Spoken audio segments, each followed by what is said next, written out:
Okay, so Series 12, Episode 1. Now, I'm going to, for those who didn't know, my overall thoughts on Series 11 was, quite frankly, it was mostly boring for me and unmemorable. So, can Series 12 improve on that? And just to note, yes, I will probably go into spoilers in this one, so if you haven't seen the episode yet, then yeah. This episode, to be honest, is a little bit all over the place, quite frankly. It starts off with a sort of typical thing with Doctor Who where we go from location to location and seeing all these things happen where spies are being taken and having their DNA written, kind of thing. It kind of reminds me of the Moffat era where we literally go, from location here, this is what's happening here, this is what's happening there, kind of thing. And the Doctor and Co are brought into MI6, where who's in charge of this? Stephen Fry. However, it is again, just like Series 11 in this, literally it feels like a waste just to get a big name in there, because literally a couple of minutes after his introduction, he is shot and killed, at least presumably, and that is it. Done. That is him. That is the end of him for the episode after being introduced a couple of minutes earlier. So yeah, kind of a little bit of a waste in that, especially to get Stephen Fry to do it. But oh well. This episode, to be honest, obviously the title is very cringy, and it does feel like it's trying to be a James Bond film. To be honest, it feels less Doctor Who-y and more of like it's trying to be a James Bond film esque in the way it's trying to behave. But to be honest, this episode kind of feels like a car that has a few malfunctions to it. It kind of stops and starts. It never feels like it's going smoothly at a regular pace.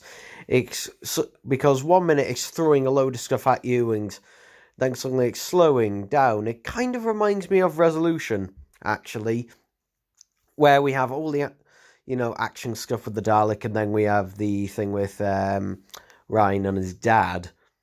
And this is kind of the same way, except it's not like an A-B plot kind of thing. It's just kind of slowing, speed up for a second, and then stopping, and then speed up for a second, and then stopping again.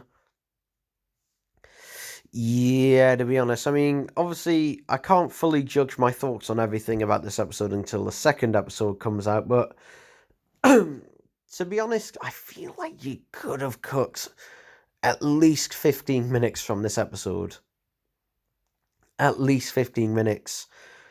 Because it's doing that thing that part ones of Doctor Who stories do quite a bit, particularly in the new series, where it just feels like it's going and it's dragging itself along just so we can have that, cliffhanger at the end, not being as mysterious as possible about everything, and then just keeping it all mysterious as it can. And even with the cliffhanger, not much is revealed at all, though I'll get onto that in a second. And it's, kind of one of those things where it's just like we need a little bit more to be actually happening and going on. I mean, there is stuff going on in this episode. I will admit that there are things that are happening, but it's just not that interesting, to be quite frank. The mystery of the creatures was interesting for the first, 15, 20 minutes. But then it kind of got a bit old about the Doctor and everyone going, oh, what are they? What are they? That, are they from this universe? What are they? Oh, I can't read this language. And it's just going on and on and on about it. And it's just like, yes, okay, we get it. You know, they they're probably not from our universe or something like that. But it just goes on and on about it, constantly going on about it, to the point where I stopped really caring, because What are these, creatures gonna do? They're gonna take over our universe, okay? Yeah, great. They just say that though.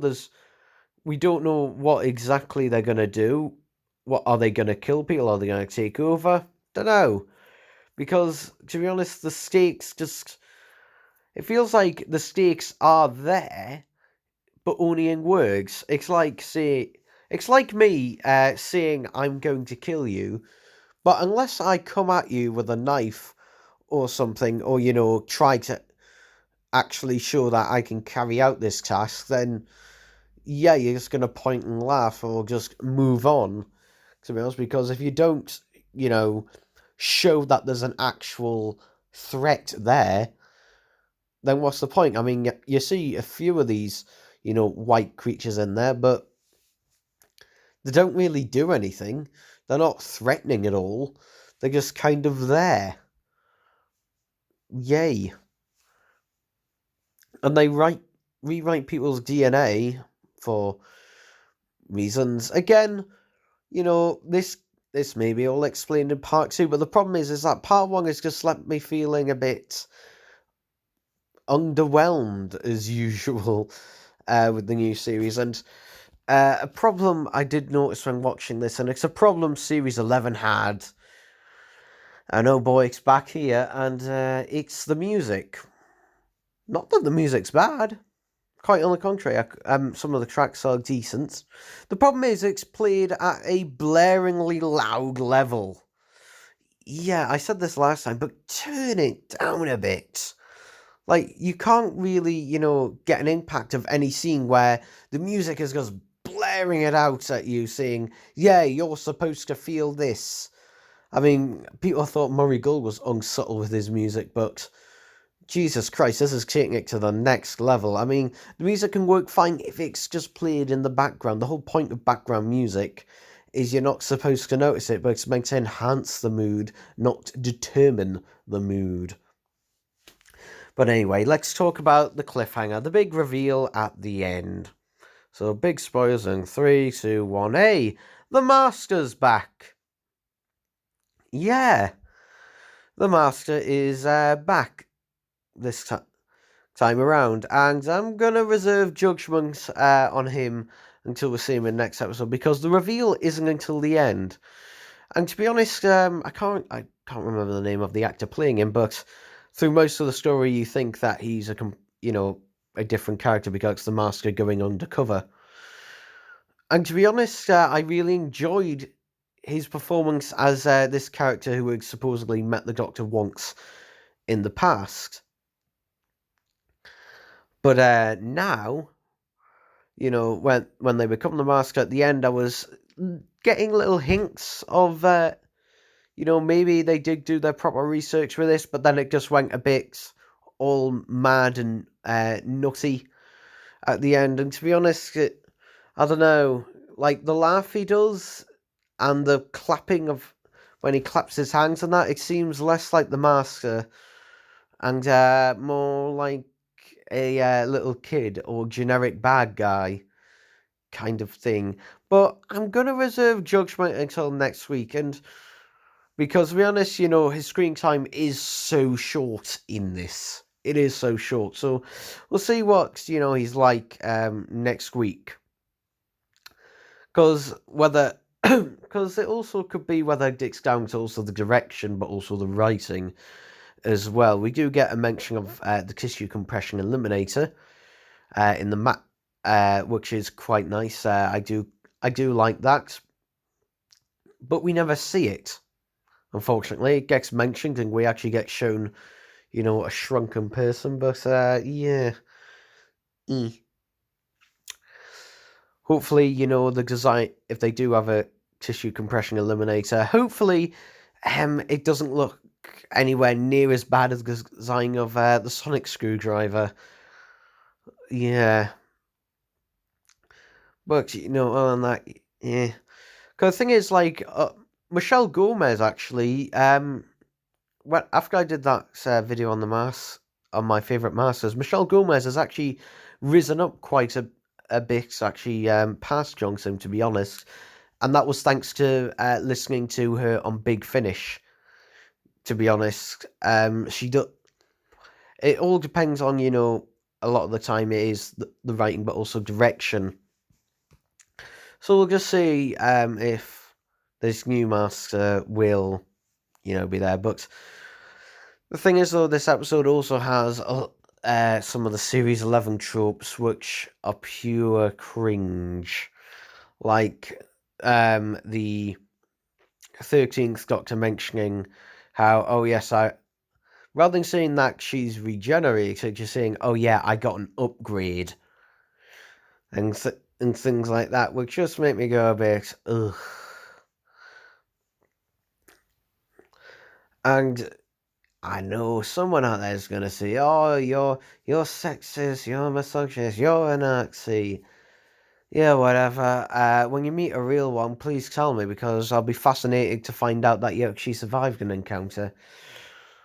But yeah, I just don't care. At this point, it's really, really boring at times of this. I'm getting really bored of it, to be honest. To be honest, I like watching, Doctor Who just to enjoy something. I mean, before I watched, literally the story I watched before watching this story was the Time Megler, actually, and that isn't a brilliant story, but it still has its enjoyableness and has a charm. Whereas this episode kind of feels like it's having a bit of an identity crisis. To be honest, at times.